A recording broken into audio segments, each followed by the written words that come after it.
यह राक्षस गिरे हेलमेट को पहनता है और इससे पहले कि शाओ मई मौके का फायदा उठाकर पलटवार कर सके, राक्षस ने हथियार उठाकर आदमी की ओर तान दिया। संकट की घड़ी में शाओ मई ने बिना झिझक आगे बढ़कर खड़ी हो गई, लेकिन जब उसने ट्रिगर दबाया तो गोली फंस गई। मजबूरी में उसने चिल्लाकर राक्षस का ध्यान अपनी ओर खींचा। इसी दौरान शाओ मई का भाई भी दौड़ता आ गया और भाले से वार कर राक्षस के शरीर को भेद दिया। खतरा भांपते ही राक्षस तुरंत अदृश्य हो गया, जिससे दोनों स्तब्ध रह गए। क्या करें? जब भाई को पीठ के पीछे कुछ अजीब महसूस हुआ तब तक बहुत देर हो चुकी थी। इसी तरह शाओ मई ने आंखों के सामने अपने भाई को गिरते देखा। गुस्से से भरी शाओ मई का दिमाग सुन्न हो गया। हालांकि वह राक्षस के साथ मरने को तैयार थी, लेकिन उसका कमजोर शरीर मुकाबला करने लायक नहीं था। इसी समय भाई ने मौका पाकर राक्षस की टांग में वार किया और चिल्लाया, शाओ मई जल्दी यहाँ भाग जाए। लाचार शाओ मई को दुख दबाना पड़ा। उसने आंसुओं को ताकत में बदला और जान की बाजी लगाकर भाग निकली, इस उम्मीद में कि एक दिन वह राक्षस को ढूंढकर बदला ले सके। इस घटना के बाद शाओ मई को समझ आ गया कि भागने यह समस्या हल नहीं होगी। बलि का बकरा बनने के बजाय उसे खुद फैल करनी चाहिए और पहले हमला करना चाहिए। शायद इसी तरह वह इस संकट को खत्म कर सकती है।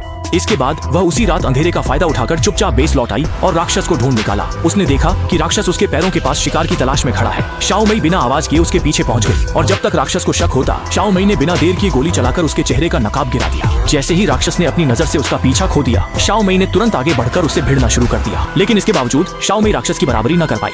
बहुत जल्दी शाओ मई कमजोर पड़ने लगी और पिछड़ गई। जब राक्षस उसे मारने ही वाला था, निर्णायक क्षण में शाओ मई ने मौका देखकर उसकी दांत उखाड़ ली, फिर पूरी ताकत से उसे राक्षस के शरीर में घोंप दिया। घायल राक्षस ने तुरंत शाओ मई को छोड़ दिया और शाओ मई ने मौके का फायदा उठाकर जमीन पर पड़ी कुल्हाड़ी उठा ली, एक छलांग लगाई और राक्षस के सिर पर कूदकर हमला शुरू कर दिया। जब राक्षस पूरी तरह कमजोर हो गया, शाओ मई ने उसे मशेंग से घसीटकर दलदली तालाब में ले गई और एक गोली से उसके सिर को भेद दिया। सब कुछ खत्म होने के बाद शाओ मई राक्षस की लाश लेकर कबीले में लौटी और सफलतापूर्वक कबीले के लोगों की स्वीकृति प्राप्त की। इसी तरह वह आसानी से अगली मुखिया चुनी गई और इस तरह एक बड़ा संकट भी आखिरकार टल गया।